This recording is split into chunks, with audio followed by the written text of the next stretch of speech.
Let us have a look at an example.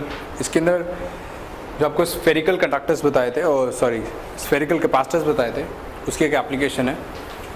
दो spherical concentric conductors हैं और we have to find the C equivalent.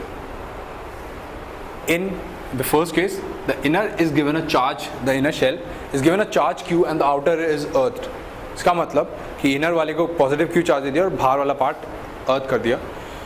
अब जब earthing कर दी तो as I already told you कि क्योंकि ये एक प्लेट है और इसके भी दो सरफेसेस हैं, तो जब ये अर्थ कर दी तो इसका मतलब इन्फिनिटी से एक चार्ज यहाँ तक लाने में उसका वर्क डन जीरो होना चाहिए। दैट मीन्स कि आउटसाइड जो आपका चार्ज होगा that should be equal to zero, because अंदर जो होगा total that will be zero.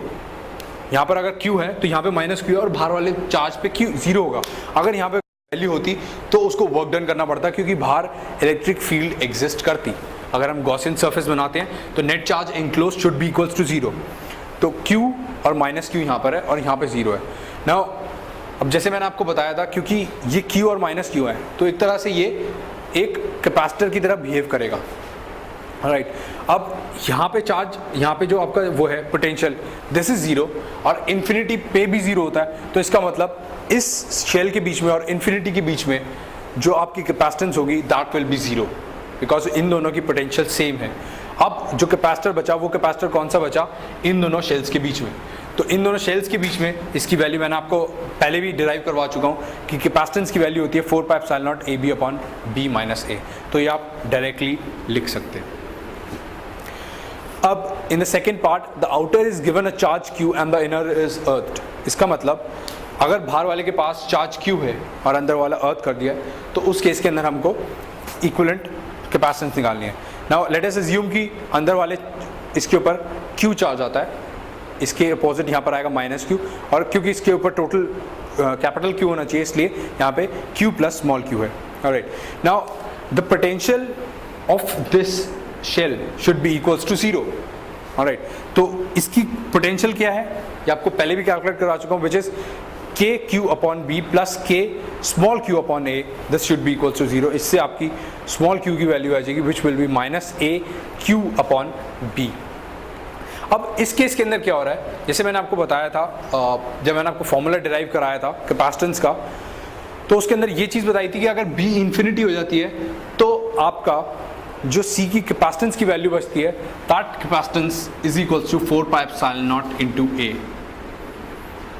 मतलब B अगर इनफाइनाइट चला जाता है, ये अगर इनफाइनाइट चला जाता है तो उस केस के अंदर एक सिंपल एक शेल, वो भी एक कैपेसिटर होगा between infinity and it's outer part. तो वही चीज़ का यूज़ हम यहाँ पे भी करेंगे कि अब यहाँ पे दो कैपेसिटर्स हैं, एक कैपेसिटर इसके आउटर सरफेस के बीच में और इसके इस शेल के इनर सरफेस के बीच में, और एक है जो इस शेल के आउटर सरफेस के बीच में और एक इन्फिनिटी के बीच में। तो दो टोटल कैपेसिटर हो गए, एक कैपेसिटर यहाँ पर, सेकंड कैपेसिटर यहाँ पर। ऑलराइट, सेकंड कैपेसिटर की जो कैपेसिटेंस होती है दैट इज इक्वल्स टू, आपको पता है जो मैंने आपको यहाँ पे बताया था 4πε0 इनटू दिस इज B। ये हो गई सेकंड कैपेसिटर की कैपेसिटेंस, और फर्स्ट वाले कैपेसिटर की कैपेसिटेंस जो सेम रहेगी which is 4πε0 into AB upon B minus A।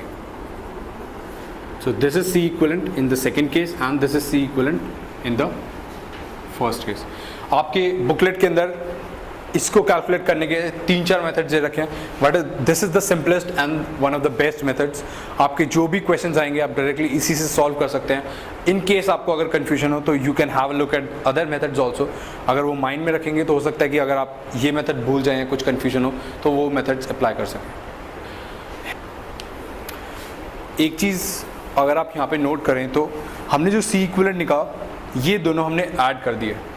ये दोनों ऐड इसलिए करें हैं बिकॉज ये दोनों एक तरह से, ये ऐड करने का मतलब है बिकॉज ये जो दोनों आपके कैपेसिटर्स बने ये दोनों पैरेलल में हुए। ये पैरेलल में इसलिए हुए बिकॉज लेट अस सपोज कि एक प्लेट ये है, दूसरी प्लेट ये है, तीसरी प्लेट ये वाली है और चौथी प्लेट इन्फिनिटी पर है। जैसे कि सर्किट में कि एक कैपेसिटर है which is this one and another capacitor is this one, ठीक है। अब एक जो वन कैपेसिटर है इसकी एक प्लेट जीरो पोटेंशियल पर है और दूसरी लेटर से यहाँ पर कोई पोटेंशियल V है, तो ये अगर 1 है तो इसकी एक पोटेंशियल ये है जीरो पोटेंशियल और ये पार्ट है V पर, ठीक है। दूसरे कैपेसिटर की एक प्लेट है V पर यानी यहीं पर, और इसकी जो दूसरी प्लेट है which is at infinity, this is at zero potential. तो एक तरीके से अगर आप देखें तो जो नेट सर्किट बना वो इन दोनों पोटेंशियल्स के बीच में बना, और ये एक तरह से नेट ये पैरेलल में हुए, तो पैरेलल में हुए इसलिए जो C इक्विवेलेंट इनके बीच में आया, that was the summation of the two.